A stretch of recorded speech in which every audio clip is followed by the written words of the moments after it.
राजस्थान भाजपा कार्य समिति की बैठक शनिवार को जयपुर में संपन्न होने के बाद अब प्रदेश भाजपा में बड़ा बदलाव होने के संकेत मिल रहे हैं। लगातार माना जा रहा है कि राजस्थान बीजेपी के अध्यक्ष तौर पर सीपी जोशी का ये अंतिम बड़ा कार्यक्रम बताया जा रहा है। लिहाजा भाजपा संगठन भी जल्द ही फेरबदल के साथ सीपी जोशी की बीजेपी प्रदेश अध्यक्ष से जल्द ही विदाई तय मानी जा रही है। ऐसे में अब होने वाले विधानसभा उपचुनाव के नए अध्यक्ष की अगुवाई में ही होने की संभावना है।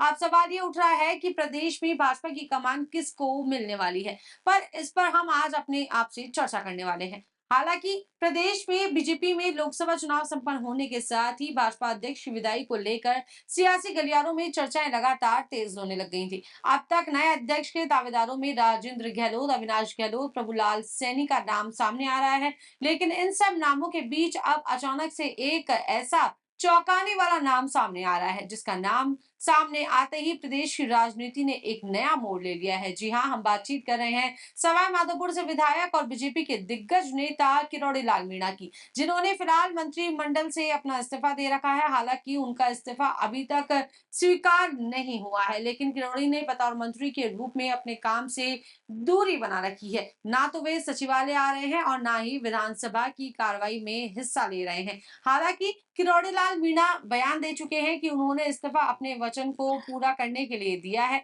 और सरकार और संगठन में उनकी किसी से नाराजगी नहीं है। जानकार सूत्रों की माने तो किरोड़ी लाल मीणा पिछले कुछ दिनों भाजपा अध्यक्ष जेपी नड्डा से दिल्ली मुलाकात करने पहुंचे थे और उस बातचीत में नड्डा ने उन्हें संगठन को मजबूती देने की बात कही थी। अब ऐसी कौन सी वजह है कि बीजेपी के प्रदेश अध्यक्ष के रूप में किरोड़ी लाल मीणा का नाम सामने आने की?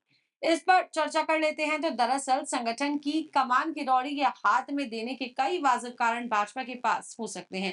इसमें सबसे पहले यह है कि भाजपा किरोड़ी को अध्यक्ष बनाकर कांग्रेस की तरफ से उठाए जा रहे आदिवासी मुद्दे की काट करेगी और किरोड़ी एसटी समुदाय से आते हैं और भाजपा के कैबिनेट मंत्री मदन दिलावर के आदिवासी समुदाय को लेकर दिए गए बयान के बाद अब कांग्रेस लगातार यह माहौल बना रही है कि भाजपा आदिवासी के खिलाफ है। यही नहीं, लोकसभा चुनाव में एससी एसटी आरक्षण का जो मुद्दा कांग्रेस ने चलाया, उससे भाजपा को भारी नुकसान भी उठाना पड़ा था। किरोड़ी के मंत्री पद से इस्तीफा को भी कांग्रेस इस मुद्दे से जोड़कर प्रचारित कर रही है। साथ ही राजस्थान में इस साल 5 विधानसभा सीटों पर उपचुनाव होने हैं, जिनमें झुंझुनू, खिंसर, देवली, उनियारा, दौसा और 84 विधानसभा सीटें शामिल हैं। इनमें देवली, उनियारा, दौसा और 84 सीटों पर आदिवासी का मुद्दा सबसे ज्यादा असर डालता है। किरोड़ी के जरिए भाजपा यह डैमेज कंट्रोल कर सकती है। भाजपा में संगठन और सरकार की मौजूदा स्थिति को देखते हुए ये पांचों सीटें खतरे में बताई जा रही हैं। इसलिए भाजपा चुनाव से पहले संगठन में बदलाव करना चाहती है। साथ ही मौजूदा भजनलाल सरकार में कई वरिष्ठ विधायक ऐसे हैं जिन्होंने दरकिनार कर नए विधायकों को मंत्री बनाया गया।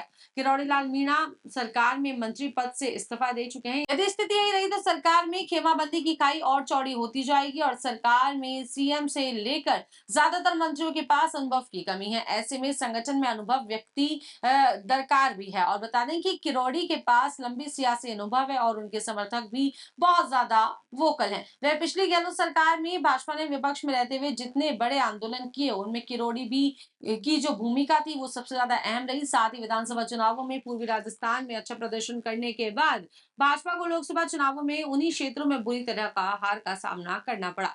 विधानसभा चुनावों में एसटी वर्ग भाजपा से जुड़ा था, जिसका फायदा पार्टी को पूर्वी राजस्थान में मिला था। लेकिन लोकसभा चुनाव में आरक्षण का मुद्दा इतना गरमाया कि पूर्वी राजस्थान की चारों लोकसभा सीटें दौसा, करौली, धौलपुर, भरतपुर और टोंक सवाई माधोपुर भाजपा हार गई। वहीं एससी और एसटी की 7 सीटों में से 5 पर भाजपा को हार का सामना करना पड़ा। साथ ही जातिगत फैक्टर में भी बैलेंस करना जरूरी हो गया। तो बता दें कि मुख्यमंत्री और प्रदेश अध्यक्ष दोनों ही ब्राह्मण वर्ग से आते हैं। इसके अलावा ब्यूरोक्रेसी से लेकर राजनीतिक नियुक्तियों में भी सरकार पर इसी वर्ग को ज्यादा तरजीह देने के आरोप अंदर खाने में लगाए जा रहे हैं। ऐसे में जातिगत फैक्टर को बैलेंस करने के लिए पार्टी एसटी वाला दांव खेल सकती है। वहीं बड़ी बात ये सामने आ रही है कि किरोड़ी इस्तीफे के बाद किरोड़ी को मैनेज करना भाजपा की मजबूरी हो गई है। हालांकि किरोड़ी अपने इस्तीफे को लोकसभा चुनाव में हार का इस्तीफे का जो कारण है वो लोकसभा चुनाव में हार बता रहे हैं, लेकिन यह बात किसी से छुपी नहीं है कि किरोड़ी मंत्रिमंडल में अपने पोर्टफोलियो से खुश नहीं थे।